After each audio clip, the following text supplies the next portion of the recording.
बहुत समय पहले की बात है। एक छोटे से गांव में राधा नाम की एक लड़की रहती थी। राधा की सादगी और सुंदरता पूरे गांव में प्रसिद्ध थी। वह हमेशा अपनी मां के साथ खेतों में काम करती है और परिवार की देखभाल करती है। उनकी मां एक शानदार नलिया और साहस की मिसाल थी। एक दिन उसकी मां ने उसे अपनी पुरानी गुलाबी साड़ी दी और कहा, "ये साड़ी हमारी परिवार की विरासत है, इसे अच्छे से रखना।" राधा ने स्त्री को बहुत ही स्नेह से संभल कर रखा।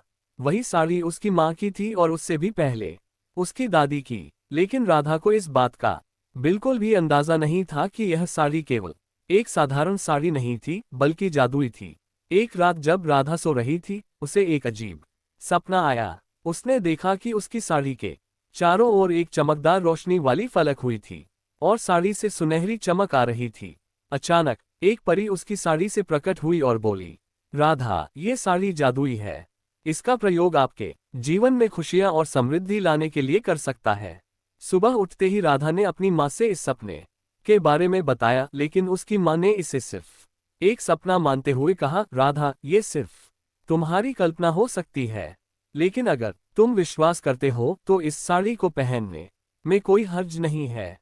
राधा ने उस साड़ी को पहन लिया और उसके बाद जो हुआ वह वाकई में आश्चर्यचकित करने वाला था। जब वह खेत में काम करती है तो वह हर पौधे को तुरंत फल और फूल से भर देती है। उसका पूरा खेत हरा भरा और सुंदर हो गया। गांव के लोग ये चमत्कार देखकर आश्चर्यचकित हो गए और राधा की खूब तारीफ करने लगे। कुछ समय बाद गांव में सूखा पड़ा। सारी फसलें बर्बाद हो गईं और लोग बहुत परेशान हो गए।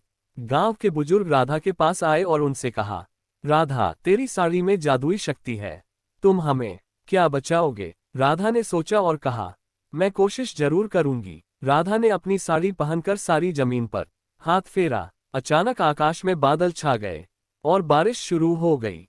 पूरे गांव में खुशी की लहर दौड़ गई। सभी ने राधा को धन्यवाद दिया और उनकी साड़ी की खूब तारीफ की।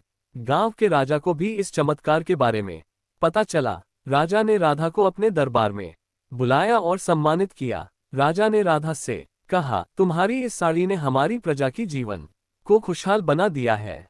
तुम सच में एक महान आत्मा हो।" राधा ने उस साड़ी का केवल लोगों की छुट्टियों के लिए इस्तेमाल किया। वह समझ गई थी कि किसी की ताकत से सिर्फ अपने लाभ के लिए कुछ कैसे किया जाए, ये ही नहीं बल्कि दूसरों की मदद करने का भी मौका मिलता है। उसने अपनी जिंदगी उसी तरह जिई और सबकी प्यारी बन गई। समय बीत गया और राधा की कहानी सिर्फ गांव में ही नहीं बल्कि दूर दूर तक पहुंच गई। उसके ईमानदारी की मिसाल ने उसे सबके दिलों में जगह दी। उसकी साड़ी की जादुई कहानी सुनकर लोग उससे प्रेरणा लेते हैं और सीखते हैं। राधा ने अपनी साड़ी को अपनी अगली पीढ़ी को सौंप दिया। उसने अपने बच्चों और उनके बच्चों को समर्पित इस साड़ी का हमेशा अच्छे कामों में ही इस्तेमाल किया जाता। इस तरह उस जादुई गुलाबी साड़ी का पहलू आगे बढ़ता जा रहा है और लोगों के जीवन को बदलता जा रहा है। जादुई पिनकसरी की कहानी एक संदेश देती है कि किसी भी वस्तु या ताकत का वास्तविक मूल्य तभी होता है जब उसका उपयोग हर किसी की मदद और सेवा में किया जाता है। राधा की आत्माओं और पापों ने सभी को यही सिखाया है कि सच्ची पहचान मेहनत, विश्वास और दूसरों की आत्माओं में निहित है। कहानी अच्छी लगी हो तो वीडियो को लाइक करें और चैनल को सब्सक्राइब करें। Thanks for watching.